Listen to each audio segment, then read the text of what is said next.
বিসমিল্লাহির রহমানির রহিম। আসসালামু আলাইকুম প্রিয় দর্শক, আমি সুলতানা। আমার হালাল কুকবুক চ্যানেলের পক্ষ থেকে আপনাদের সবাইকে স্বাগতম। আজকে তৈরি করব মজাদার ভাপা পিঠা। শীতকালে ভাপা পিঠা কিন্তু বেশ দারুণ জমে। এখন এখানে আমি প্রায় 2-3 কেজির মতো চালের গুঁড়া নিয়েছি। এখানে চালের গুঁড়াটা প্রায় শুকনা, ওই জন্য উষ্ণ গরম পানি দিয়ে ভিজিয়ে নিচ্ছি, হাত দিয়ে মাখিয়ে নিচ্ছি। প্রথমে কিন্তু আমি এখানে পরিমাণ মতো লবণ দিয়েছি। আপনারা আপনাদের আটার গুঁড়ার পরিমাণ অনুযায়ী লবণটা দিয়ে দেবেন। এরপর একটি চালুন নিয়ে এখানে আটার গুঁড়ি নিয়ে চেলে নিচ্ছি এইভাবে। আর দেখতে পাচ্ছেন কত সুন্দর হয়ে পড়ছে গুঁড়িগুলো। আর এই অল্প অল্প করে পানি দিয়ে এই গুঁড়িটাকে ঝরঝরে করে দানা দানা করে তৈরি করে নিতে হবে। একবারেই কিন্তু পানি দিয়ে গুঁড়িটা তৈরি করবেন না, তাহলে কিন্তু পিঠা ভালো হবে না। এরপর এখানে দেখতে পাচ্ছেন আমি পিঠা তৈরি করার খোড়া নিয়েছি 2টা এবং ময়দা নিচ্ছি। আর অল্প পরিমাণে একটু শুকনা চালের গুঁড়া এক জায়গায় করে, ময়দার সাথে চালের গুঁড়ার সাথে এক জায়গায় করে একটু বেটার তৈরি করে নিচ্ছি, কারণ এই বেটারটা লাগবে এই ভাপা পিঠা তৈরি করতে গিয়ে। আর আপনারা যে দই খেয়ে থাকেন না, ওই দই খাওয়ার যে মাটির সরাগুলো, সেই সরাগুলো রেখে দিবেন। আমি কিন্তু সেই সরাতেই ভাপা পিঠাটা তৈরি করছি। তো এই যে আমি আটার যে বেটারটা তৈরি করেছি, সেই বেটারটা এখন একটি পাতিলের সাইডে লাগিয়ে দিচ্ছি। আর পানিটা আমি একটু চুলায় বসিয়ে রেখেছিলাম গরম হওয়ার জন্য। তো পানিটা কিন্তু হালকা কুসুম গরম হয়েছে, যার কারণে চুলায় থেকে এই আটাটা লাগানো যাচ্ছিল না। এইভাবে আপনারা এই পাতিলের ছাড় দিয়ে এইভাবে আটাটাকে দিয়ে তারপর এই দইয়ের যে বাটি সরাটা আছে মাটির, এই মাটির সরাটাকে আপনারা এইভাবে বসিয়ে দিতে পারেন। তো বসিয়ে দিয়ে আবার আটাটাকে জয়েন দিয়ে দিচ্ছি পাতিলের সাথে এই মাটির সরাটার সাথে। তো ভাপা পিঠার সরাটা বসিয়ে দিলাম এইভাবে আটা দিয়ে জয়েন দিয়ে, যাতে বাতাস বা বাষ্প, গরম পানির বাষ্প না বের হতে পারে।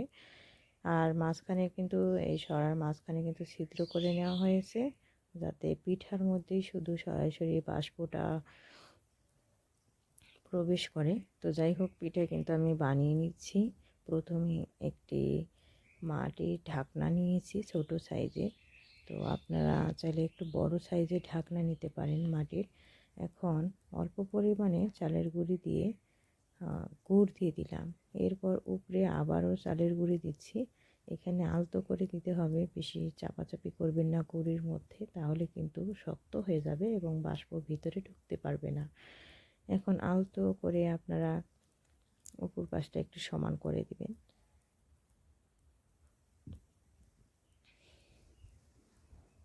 তো এখন দেখতে পাচ্ছেন কীরকম বলো করছে পানিটা। এখন এইটার মধ্যে আমি এই যে এরকম একটি জাল দিয়ে মুড়িয়ে দিচ্ছি। এখন ঢাকনা দিয়ে ঢেকে দিলেই হয়ে যাবে। 5-7 মিনিটের মতো ঢাকনা দিয়ে ঢেকে রেখে ভাপা পিঠাটাকে আমি তৈরি করে নেব। আর একভাবে আমি তৈরি করে দেখাবো, আপনারা শুধু দেখতে থাকুন। ভিডিওর কোনো অংশ যদি আপনাদের ভালো লেগে থাকে, তাহলে সবাই একটি প্লিজ লাইক দিয়ে যাবেন, এটা আপনাদের কাছে আমার রিকোয়েস্ট।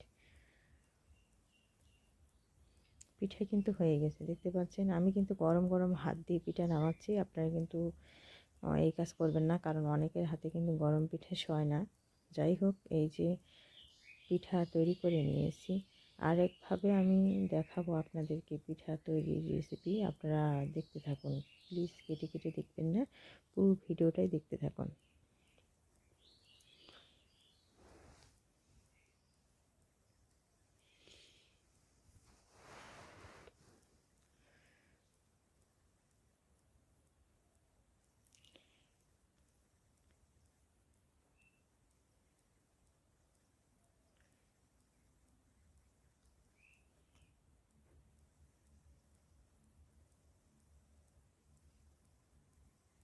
এখানে আমি আবারও ঢাকনার মধ্যে গুঁড়ি নিয়ে তারপর গুড় বসিয়ে দিয়েছি।